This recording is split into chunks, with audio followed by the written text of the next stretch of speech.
మన ఛానల్లో మనం ఆల్రెడీ నెలకు 5,000 ఎలా సేవ్ చేయాలి, నెలకు 10,000 ఎలా సేవ్ చేయాలి అన్న వీడియోస్ అప్లోడ్ చేశాము. చూడకపోతే కనుక ఒకసారి మన ఛానల్ విజిట్ చేసి చూసేయండి. అదేవిధంగా మనం సేవ్ చేసుకున్న డబ్బుల నుంచి మనం డబ్బుని ఎలా పెంచుకోవాలి, అది కూడా ఎస్ఐపి ద్వారా ఎలా పెంచుకోవాలి మనం దాచుకున్న డబ్బుల్ని అన్న విషయాన్ని ఈ వీడియోలో తెలుసుకుందాం. ఎస్ఐపి అంటే ఏమిటి? రూపాయల 500తో ఎస్ఐపి ఎలా ప్రారంభించాలి? కొత్తగా ఎస్ఐపిని స్టార్ట్ చేద్దాం అనుకున్న వాళ్ళు ఈ వీడియో చూసి తెలుసుకోండి. మీరు రోజుకు 17 రూపాయలు మాత్రమే సేవ్ చేస్తే భవిష్యత్తులో లక్షలు సంపాదించవచ్చని చెబితే నమ్ముతారా? చాలామంది అనుకుంటారు పెట్టుబడి పెట్టాలంటే లక్షలు కావాలి, కానీ అది నిజం కాదు. ఈరోజు 5 రూపాయలు 500తో కూడా పెట్టుబడి ప్రారంభించవచ్చు. అదే ఎస్ఐపి. ఈ వీడియో చివరి వరకు చూస్తే సిప్ అంటే ఏమిటి, ఎలా పనిచేస్తుంది, ఎందుకు లక్షలాది మంది ప్రతి నెల సిప్ చేస్తున్నారు, మరియు మీరు ఎలా ప్రారంభించాలో పూర్తిగా అర్థమవుతుంది. నమస్కారం అందరికీ. ధరణి తెలుగు ఛానల్కి స్వాగతం.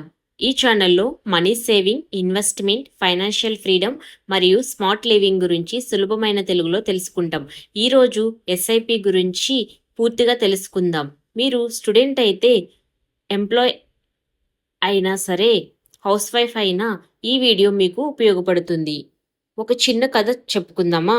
ఒక ఇద్దరు స్నేహితులు ఉన్నారు, రాహుల్ మరియు అర్జున్. ఇద్దరికి ఒకే జీతం 40,000.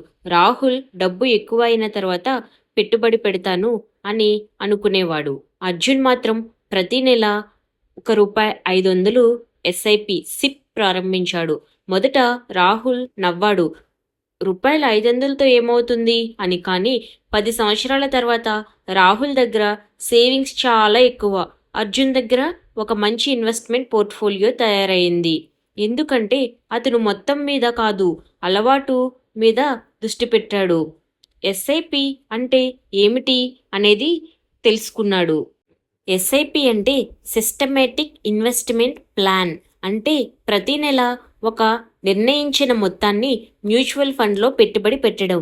ఉదాహరణకు, మీరు ప్రతి నెల ₹500 లేదా 1000 లేదా ₹5,000 పెట్టవచ్చు. మీ బ్యాంక్ అకౌంట్ నుంచి ప్రతి నెల ఆ మొత్తం ఆటోమేటిక్గా పెట్టుబడిగా వెళ్తుంది. మీరు ప్రతి నెల గుర్తు పెట్టుకోవాల్సిన అవసరం కూడా ఉండదు. ఎస్ఐపి ఎందుకు మంచిది అనే విషయాన్ని కూడా మనం తెలుసుకుందాం. చాలామంది నా దగ్గర పెద్ద మొత్తం లేదు అని బాధపడుతుంటారు, కానీ ఎస్ఐపిలో చిన్న మొత్తంతోనే ప్రారంభించవచ్చు. ఇంకో ముఖ్యమైన విషయం, మీరు మార్కెట్ టైమింగ్ గురించి టెన్షన్ పడవలసిన అవసరం లేదు. ప్రతి నెల పెట్టుబడి పెట్టడం వల్ల ధరలు ఎక్కువగా ఉన్నప్పుడు కూడా, తక్కువగా ఉన్నప్పుడు కూడా మీ పెట్టుబడి కొనసాగుతుంది. దీనినే డిసిప్లైన్ ఇన్వెస్టింగ్ అంటారు. ₹500 ఎస్ఐపితో ప్రారంభించవచ్చా? అవును. ఈరోజు చాలా మ్యూచువల్ ఫండ్స్ ₹500తో ఎస్ఐపి ప్రారంభించే అవకాశం ఇస్తున్నాయి. ముఖ్యమైనది ఎంత పెట్టుబడి పెట్టారనేది కాదు, ఎంతకాలం క్రమం తప్పకుండా పెట్టారన్నదే ముఖ్యం. ఈ విధంగా మనం ఎస్ఐపిని ఈరోజు నుంచే స్టార్ట్ చేయండి. ఈ విధంగా మనం స్టార్ట్ చేయడం వల్ల మన భవిష్యత్తులో ఎక్కువ డబ్బును పొందగలుగుతాం, తక్కువ సేవ్ చేసుకొని. ఈరోజు మనం తెలుసుకున్నది ఈ వీడియోలో ఎస్ఐపి అంటే ఏమిటి, ₹500తో ఎస్ఐపి ప్రారంభించవచ్చా, సిప్ ఎలా పనిచేస్తుంది, తర్వాత భాగంలో మ్యూచువల్ ఫండ్ అంటే ఏమిటి, సిప్లో రిస్క్ ఎంత ఉంటుంది, మంచి ఎస్ఐపి ఎలా ఎంచుకోవాలి, ₹500 లేక 1000 లేక 5,000 ఎస్ఐపి ఎగ్జాంపుల్స్, ఇవన్నీ చాలా సులభంగా తెలుసుకుందాం. ఈ వీడియో మీకు ఉపయోగపడితే లైక్ చేయండి, మీ ఫ్రెండ్స్ కానీ ఫ్యామిలీ మెంబర్స్తో కానీ షేర్ చేయండి, మరియు సబ్స్క్రైబ్ చేయడం మర్చిపోవద్దు. ధన్యవాదాలు.